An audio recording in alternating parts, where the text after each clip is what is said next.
The newsday continues here on One News Now. I'm Riza Diaz. President Bongbong Marcos has arrived in Indonesia for his first state visit as chief executive. Now, during a send-off ceremony, he said he expects to harvest deals for various sectors. More details in this report by Camille Samonte. On Sunday, President Bongbong Marcos left for Indonesia and Singapore, his first official state visits. In his departure speech, Marcos said he expects to sign key agreements on defense, security, economy, and cultural exchanges. And this is to once again put the Philippines in a position where we have strong alliances and strong partnerships which are necessary for us to come out of the post-pandemic economy. The president's first stop is Indonesia, where he will stay until September 6 upon the invitation of Indonesian President Joko Widodo. Both are expected to discuss defense, economy, and maritime affairs and sign a 5-year plan of action to enhance bilateral cooperation. The cultural ties and the geographical affinities that we enjoy have always been part of our relationship with Indonesia. In Singapore, meanwhile, Marcos and Prime Minister Lee Hsien Loong will take part in the signing of agreements on counter-terrorism and data privacy efforts. Aside from meeting government officials, Marcos will also meet business leaders in the two countries to promote his economic agenda. An economic briefing, business forums, and meetings have been organized to proactively create and attract more investments and buyers for our exports in order to accelerate the post-pandemic growth of our economy. With this, the president is optimistic that he will bring home deals that will help boost the Philippine economy. All these initiatives that we will undertake on these state visits are very much in line with all of the priority areas that we have identified. First Lady Liza Araneta Marcos and their son Congressman Sandro are joining the trips as well as some cabinet officials and the economic team.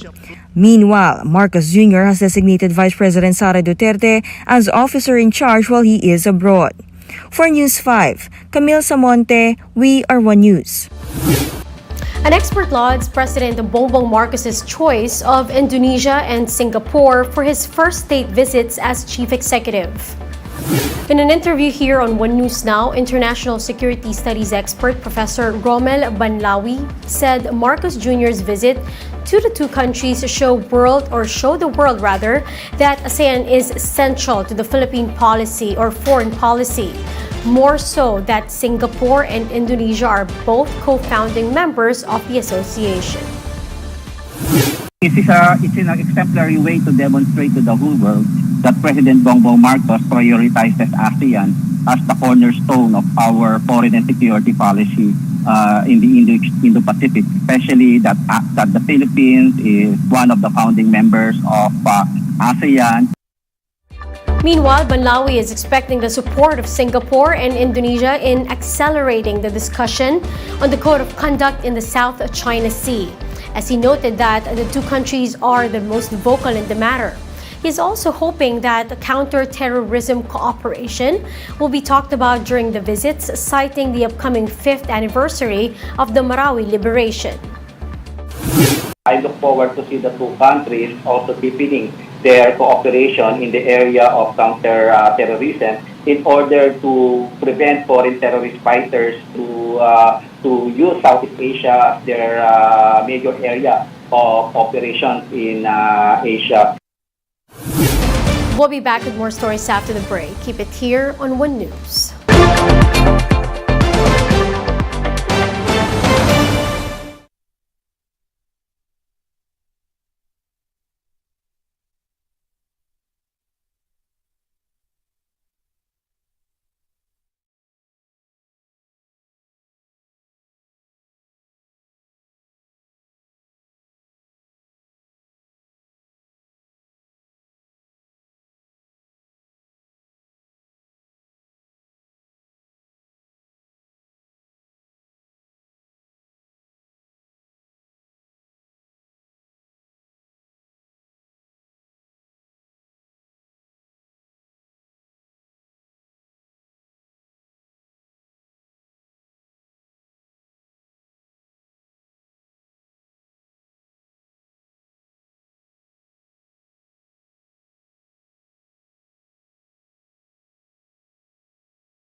You're still watching One News Now. I'm Riza Diaz. The National Police is ramping up efforts to secure the so-called places of convergence in Metro Manila amid the Christmas season. In an interview with One Balita Weekend, NCR Police spokesperson Lieutenant Colonel Dexter Versola said they're launching a Skype Patrol.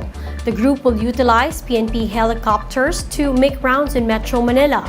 Now, aside from this, around 7,000 personnel and a number of motorcycle units will also be deployed across the capital region. Around 7,000 plus ang ating i-deploy na police personnel. They will be complemented by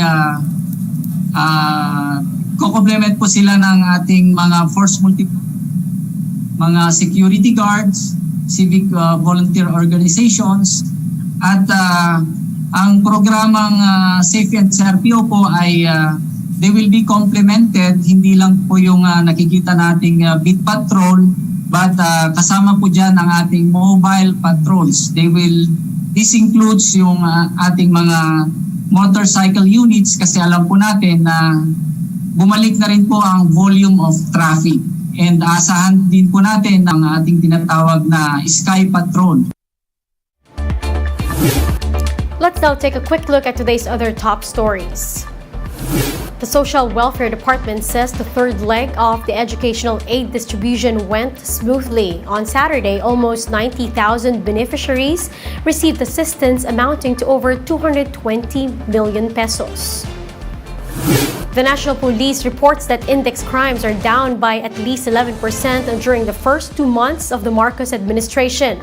This is over 600 cases lower than the same period last year.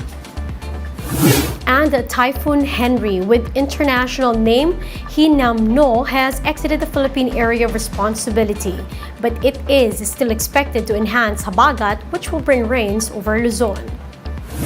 Now, for more updates, visit News 5, The Philippine Star, and Business World Online. Visit our website, onenews.ph, for more in-depth analysis. You can also catch One News on Signal Play app. Register for a free account now at www.signalplay.com and stream One News live anytime, anywhere. Mask on, wash hands, and stay safe, Philippines. I'm Riza Diaz. We are One News.